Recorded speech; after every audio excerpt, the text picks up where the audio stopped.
রক্তিম তার বন্ধুকে দিয়ে নাটকে অভিনয় করিয়েছিলেন। তারা তাদের ঘর রং করাচ্ছেন। সে তার চুল কাটবে। রিপন নাপিতকে দিয়ে চুল কাটাবে। এই ধরনের সেন্টেন্স এবং নানা রকমের সেন্টেন্স আমরা কোন পজিটিভ ভার্ব ইউজ করে সহজেই ইংলিশে একে অপরকে বলতে পারি তা আজকে ক্লাসের মাধ্যমে আমরা দেখে নেব। তো welcome everybody, welcome to my channel টুসি ইংলিশ কোচিং। সবাইকে বলো প্রথম থেকে ক্লাসটি মনোযোগ সহকারে করতে। আর আজকে যারা চ্যানেলে প্রথম আছো এবং এখন অবধি চ্যানেলটিকে যারা সাবস্ক্রাইব করি তারা অবশ্যই চ্যানেলটিকে সাবস্ক্রাইব করে প্রতিনিয়ত এই ধরনের ইম্পর্টেন্ট ক্লাস করতে থাকো। তো চলো এই ধরনের সেন্টেন্স আমরা কোন পজিটিভ ভার্ব ইউজ করে ইংলিশে একে অপরকে বলতে পারি তা আজকে ক্লাসের মাধ্যমে আমরা দেখে নিই। তো দেখো কোন ভার্ব আমরা ইউজ করব সেটির আগে পজিটিভ ভার্ব আমরা কি সেটি এক লাইনে আমি তোমাদেরকে বলবো। দেখো পজিটিভ ভার্ব এমন একটি ভার্ব যার মাধ্যমে আমরা বুঝতে পারি সাবজেক্ট কিন্তু সরাসরি নিজে কাজ করছে না, অন্য কাউকে দিয়ে কাজটি করিয়ে নিচ্ছে। তো সেটি দায়িত্বপূর্ণও হতে পারে বা কাউকে জোরপূর্বকও হতে পারে। তো দেখো এক্সাম্পল দেখো, the earth moves round the sun. এখানে সাবজেক্ট আর্থ এবং মুভ হচ্ছে ভার্ব। এখানে সাবজেক্ট সরাসরি কাজ করছে কি, পৃথিবী সূর্যের চারিদিকে ঘুরছে। আর পরের সেন্টেন্সটি দেখো, the force of gravitation moves the earth round the sun. অর্থাৎ মাধ্যাকর্ষণ শক্তি পৃথিবীকে ঘোরাচ্ছে সূর্যের চারিদিকে। তো এই যে প্রথম যে মুভ এবং দ্বিতীয় মুভ তার মধ্যে ডিফারেন্সটা দেখো। প্রথমটির মাধ্যমে বুঝতে পারছি সাবজেক্ট কিন্তু সরাসরি নিজে কাজ করছে, আর দ্বিতীয় মুভের মাধ্যমে আমরা দেখছি সাবজেক্ট কিন্তু নিজে কাজ করছে না, অর্থাৎ পৃথিবীকে দিয়ে সূর্যের চারিদিকে ঘোরাচ্ছে। তাহলে প্রথম যে মুভ সেটি হলো সিম্পল ভার্বের উদাহরণ, আর দ্বিতীয় যে মুভ সেটি কিন্তু পজিটিভ ভার্বের উদাহরণ। পরেরটি দেখো, mother led her baby on the bed. অর্থাৎ মা তার বাচ্চাকে বিছানায় শুয়েছিলেন। এখানে মা কিন্তু সরাসরি নিজে কাজটি করেনি, বাচ্চাকে দিয়ে করিয়েছিলেন, অর্থাৎ বাচ্চাকে শুয়েছিলেন। তো এখানে লেড যে শব্দটি দেখছো, ভার্বটি দেখছো, তো এটি কিন্তু পজিটিভ ভার্বের উদাহরণ। তো কিছু কিছু ভার্ব আছে যার কিন্তু সিম্পল ফর্মও আছে আবার পজিটিভ ফর্মও আছে, কিন্তু যেসব ভার্বের পজিটিভ ফর্ম নেই সেগুলিকে পজিটিভ রূপে ব্যবহার করার জন্য আমাদেরকে যে ভার্বগুলিকে ইউজ করতে হয় সেগুলি হলো let, allow, permit, make, force, require, get, have, help and keep. তো আজকে আমরা হ্যাভ নিয়ে আলোচনা করব। তো প্রিভিয়াস ক্লাসে আমরা হ্যাভ বা হ্যাভিং দিয়ে কীভাবে বিভিন্ন ধরনের সেন্টেন্স লিখতে হয় সেগুলি নিয়ে আলোচনা করেছি। তো আজকে হ্যাভকে আমরা কীভাবে পজিটিভ ভার্ব হিসেবে ইউজ করতে পারি সেন্টেন্সে সেটি দেখে নেব। তো দেখো যে যখন সাবজেক্ট কাউকে দিয়ে যখন কোনো কিছু দায়িত্বপূর্ণভাবে কাজ করিয়ে নেবে সেখানে আমরা কিন্তু হ্যাভ ভার্ব ইউজ করব, অর্থাৎ হ্যাভ ভার্বকে পজিটিভ ভার্ব হিসেবে ইউজ করব। তো এখানে দেখো স্ট্রাকচারটা কী হবে, সাবজেক্ট, হ্যাভ, পার্সন, V1 এবং অবজেক্ট। তো দেখো প্রথম উদাহরণটি, সমীর তোমাকে রবীন্দ্রনাথের মার্বেল মূর্তি দেখাবে। তো এখানে সমীর দেখছো সে কিন্তু নিজে কাজটি করছে না, তোমাকে দিয়ে করাচ্ছে, অর্থাৎ তোমাকে সে দেখাবে। তো এখানে এই যে স্ট্রাকচারটা দেখছো সেটি কিভাবে ইউজ হবে, Samir will have you see the marble statue of Rabindranath.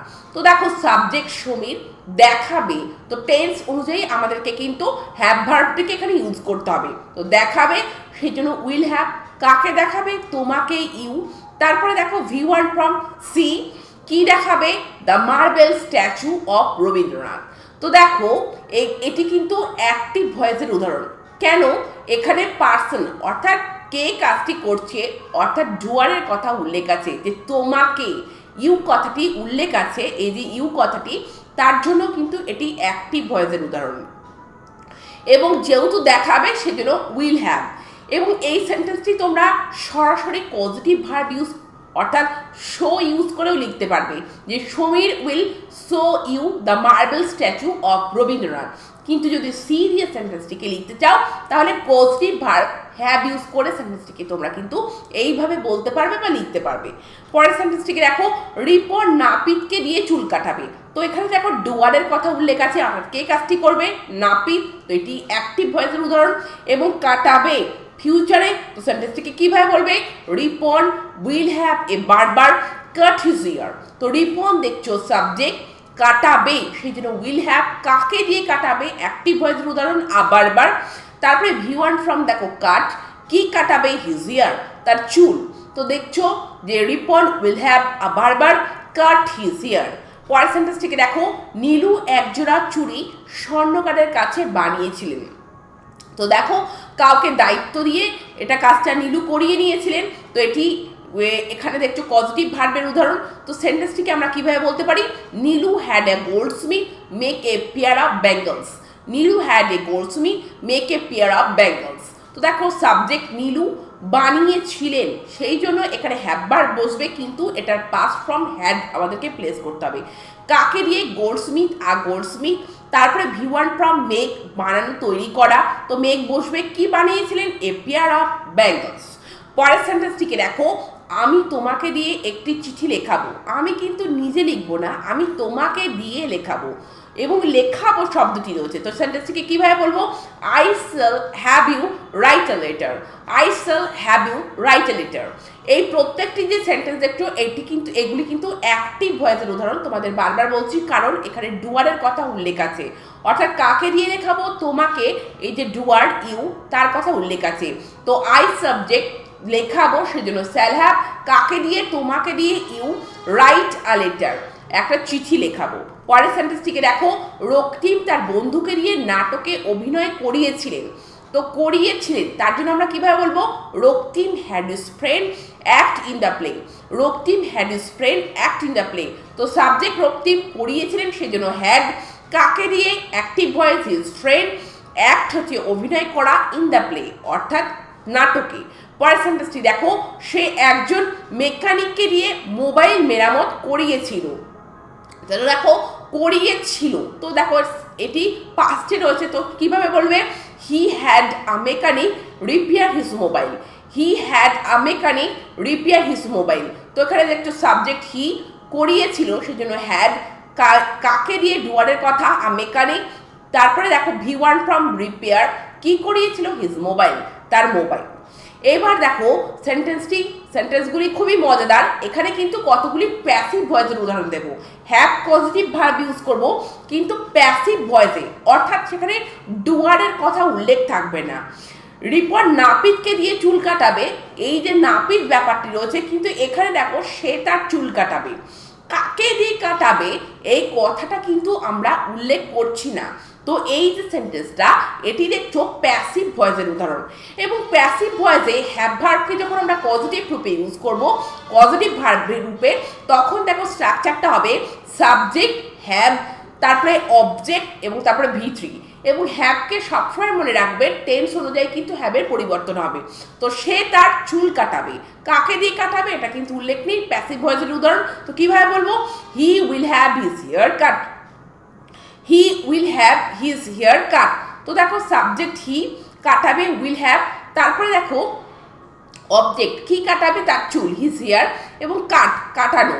তো কাটানোর যে V3 ফর্ম, কাটের যে V3 সেটা কাটি হয়, সেজন্য কাট।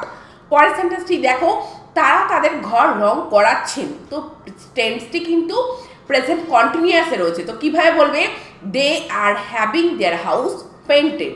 দে are having their house painted. তো এখানে দেখো কাদের দিয়ে করাচ্ছেন সেটি কিন্তু উল্লেখ নেই, প্যাসিভ ভয়েসের উদাহরণ। তো দে সাবজেক্ট, যেহেতু করাচ্ছেন সেই জন্য আর হ্যাভিং, এবং অবজেক্টটা কি দেখো, দেয়ার হাউস, তারপরে ভার্বটা কি, পেন্ট, তার V3 ফর্ম পেন্টেড। পরের সেন্টেন্সটি দেখো, নীলু একজোড়া চুড়ি বানিয়েছিল। তো কাকে দিয়ে সেটি কিন্তু উল্লেখ নেই, কিভাবে বলবে, Nilu had a pair of bangles made. Nilu had a pair of bangles made. তো নীলু, তারপরে দেখো সাবজেক্ট টেন্স অনুযায়ী আমাকে হ্যাভ বসাতে হবে, সেজন্য বানিয়েছিল সেজন্য হ্যাড, কি বানিয়েছিল, object a pair of bangles, এবং মেক, এই যে বানানো বা তৈরি করা, তার V3 form made, make, made, made. তো তোমরা দেখলে যে হ্যাভ এই পজিটিভ ভার্ব ইউজ করে আমরা কত সহজে বিভিন্ন ধরনের সেন্টেন্স সহজে একে অপরকে ইংলিশে বলতে পারি। তো তোমরা এই ধরনের সেন্টেন্স একে অপরকে বলে ইংলিশে প্র্যাকটিস করতে থাকো, আর চ্যানেলটিকে সাবস্ক্রাইব রেখে প্রতিনিয়ত ইম্পর্টেন্ট ক্লাস করতে থাকো। Thank you very much, thank you for watching this video.